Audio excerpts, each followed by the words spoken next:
Pemirsa, seorang wanita tewas usai dipukul dengan tabung gas 3 kg oleh suami. Pelaku kabur dan masih dalam pengejaran polisi di Bekasi.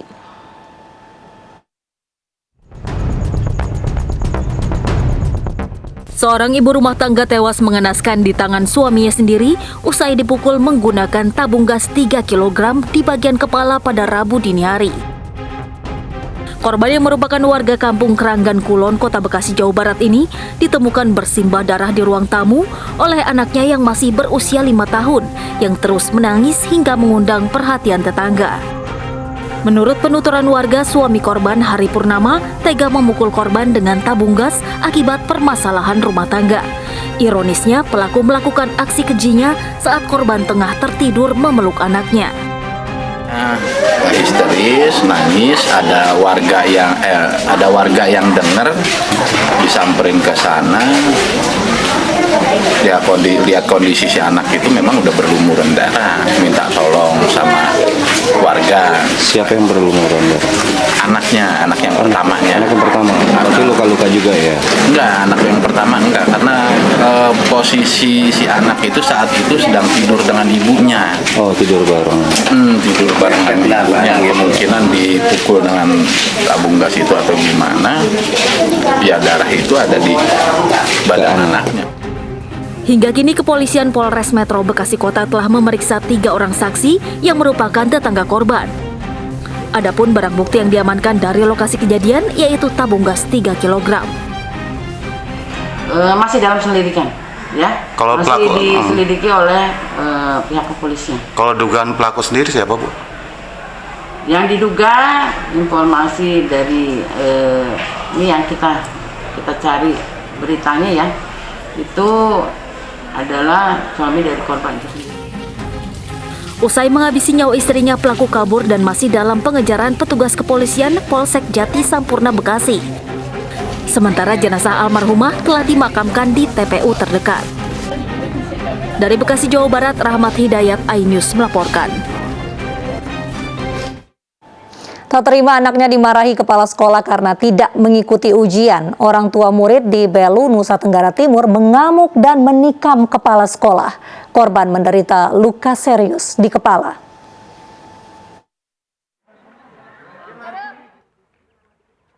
Kepala SMA Negeri 3 Atambua ditikam orang tua murid. Korban menderita luka serius di kepala dan harus dirawat di Puskesmas Haliwen Belu.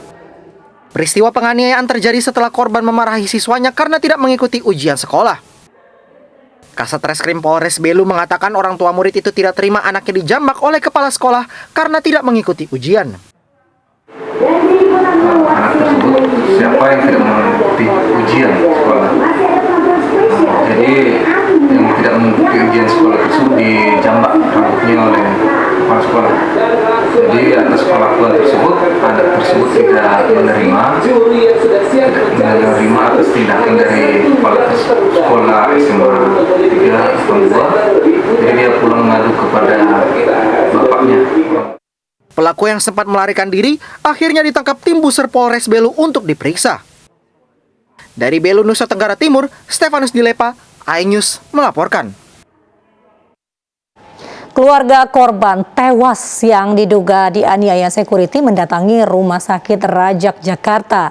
Mereka meminta pihak rumah sakit bertanggung jawab atas kematian korban. Diamankan, diberantas, nyawa balap nyawa. Ini ibu dengan ibu siapa, Bu? Sumiati. Ibu apanya korban, Bu? Keluarganya. Keluarga korban tewas karena diduga dianiaya security rumah sakit mengamuk di halaman Rumah Sakit Rajak, Salemba, Jakarta Pusat.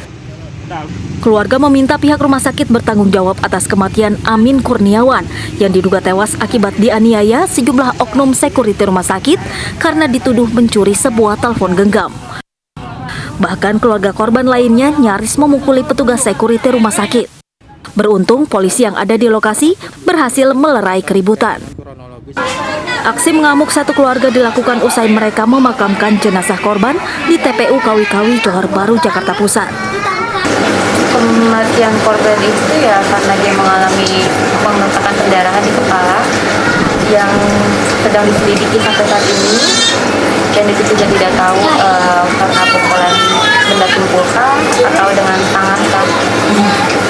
Itu dilakukan sama siapa sih Bu oknumnya Bu? Sebenarnya jujur sih lagi masih dalam pihak penyelidikan ya. Untuk terkaitnya sih mungkin dari Polres ada pemanggilan polisi untuk gelar perkara di Polres Jakarta Pusat.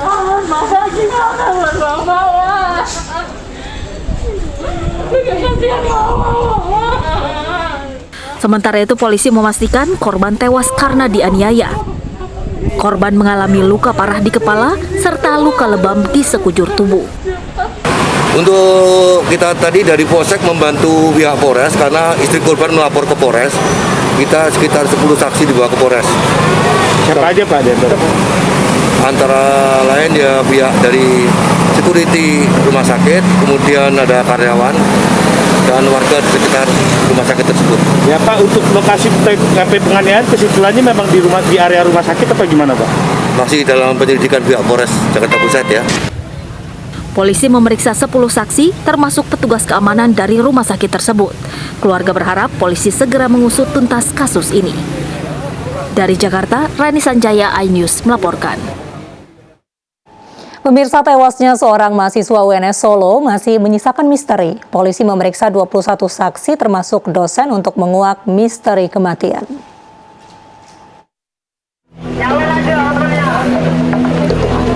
Aksi kepedulian atas meninggalnya Gilang, mahasiswa UNS digelar di Surakarta, Jawa Tengah. Gilang dinyatakan meninggal pada minggu lalu. Saat itu, ia mengikuti kegiatan Diklat SAR UKM Korps mahasiswa UNS. Polisi masih menunggu hasil otopsi yang dilakukan Rumah Sakit Muwardi dan tim Dokes Polda Jawa Tengah. Namun ditemukan luka pada tubuh korban. Polisi belum menentukan tersangka karena masih mengumpulkan keterangan dari para saksi.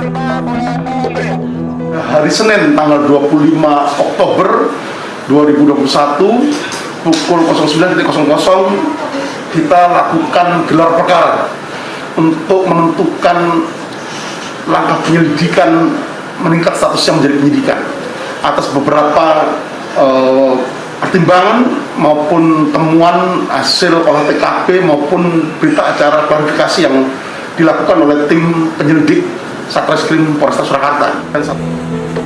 Sementara itu, pihak universitas akan menjatuhkan sanksi tegas kepada panitia Diklat SAR Resimen Mahasiswa jika memang ditemukan ada tindak kekerasan terhadap korban. UNS juga membekukan sementara Menwa setelah ada desakan dari sejumlah pihak. Putuskan, paling tidak mulai hari ini kegiatan di Menwa sudah kita bekukan untuk sementara, ya, untuk sementara.